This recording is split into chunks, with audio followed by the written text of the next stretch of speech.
Hello. Today we talk about the three types of unemployment. Many people think concerned about unemployment. Some of you may also in the future. Recessions is said to be the main cause of unemployment, but if so, why does the unemployment stay much higher than zero in economic booms? In fact, recessions account for only one of the three kinds of unemployment.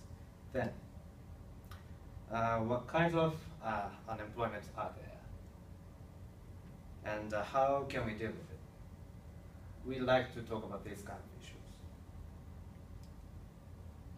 So let me begin with the first type of unemployment. This is cyclical unemployment. Cyclical unemployment is the unemployment caused by business cycles. So it is a kind of unemployment that increases in recessions and decreases in booms. So it is a situation where workers know where they want to work and they have enough skills, but there are no vacancies for them. So as you can guess, it is something that happened in 2008 and 2009.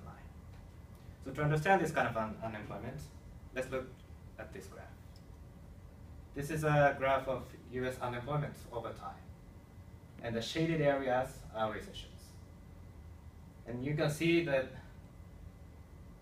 there are peaks right after the recession is over or at the end of recessions. And the bottoms are at the ends of booms. So here, cyclical unemployment, the size of cyclical unemployment becomes the largest, and here is the smallest. And you can see that cyclical unemployment moves just like business cycles. They coincide with each other. And you might want to point out that unemployment rate is still higher than zero even in booms. And I'd like to explain why in the next two slides. Now let's move on to the second type of unemployment. This is frictional unemployment. It is caused by some obstacles that impede workers and firms from searching for each other. And these obstacles are called search friction. So it is a situation where there are vacancies for workers and the workers have skills that firms need, but still they are unemployed. So for example, it is impossible for unemployed worker to see all the job advertisement in the town. And it is also impossible for firms to check all the CVs in detail. So even if an unemployed worker is skillful, he can be still unemployed. Lack of time to see all the ads, or lack of knowledge or about what kinds of workers apply to which firms can be a cause of unemployment. And you should note that this kind of friction exists regardless of the economic situation, whether in a boom or in a recession. So that's one of the reasons why the unemployment rate remains higher than zero, always. That's one of the answers for the question I proposed at the beginning. Now that I've covered two kinds of unemployment, let's move on to the last one. This is called a structural unemployment. Structural unemployment is caused by structural change of economy. That is the rise and fall of some industries or some regions. So this kind of change makes some skills of workers outdated, or it makes it hard for workers in economically stagnated region to find jobs, so it causes unemployment. Well, let's take an example of typists. Now we use PCs instead of typewriters. So skills of typists are of course outdated now. So if typists still exist, then they must be unemployed. And another example can be found as a side effect of free trade. And many people say that the unemployment goes up in the US because of cheaper workers in China. You may be implied. It is to some extent true. Developing nations are growing thanks to free trade, and it is a structural change of economy.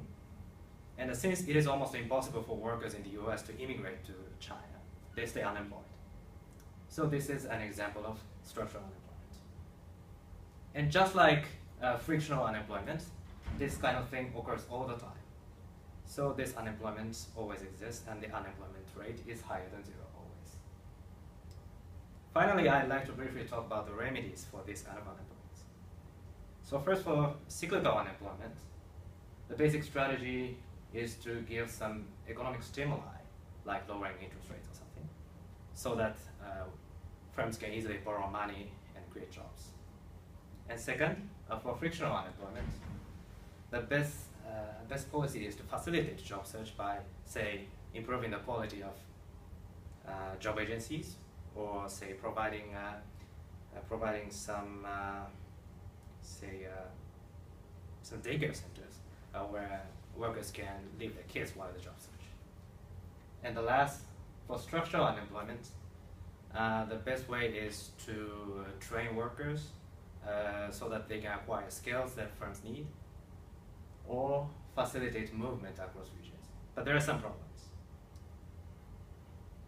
First, the government often doesn't know what kind of skills are needed. I once had a chance to visit a job training center in my home country, and there unemployed workers are learning how to use Word and Excel. So I admit that it is useful, but it is far from enough. Another thing is that if structural unemployment occurs across countries, like the example of China, it is impossible to move there. So in that case, all workers can do is to search for jobs in industries that remain in the US and grow in the US, and move to growing region in the US, like California and Texas. So in conclusion, what we learned today is cyclical unemployment caused by business cycles, frictional unemployment caused by such friction, and structural unemployment caused by structural change of economy. And they have different kinds of remedies. And I hope that my explanation helped you understand some context of classes or everyday use. Thank you, and I'd like to take some questions.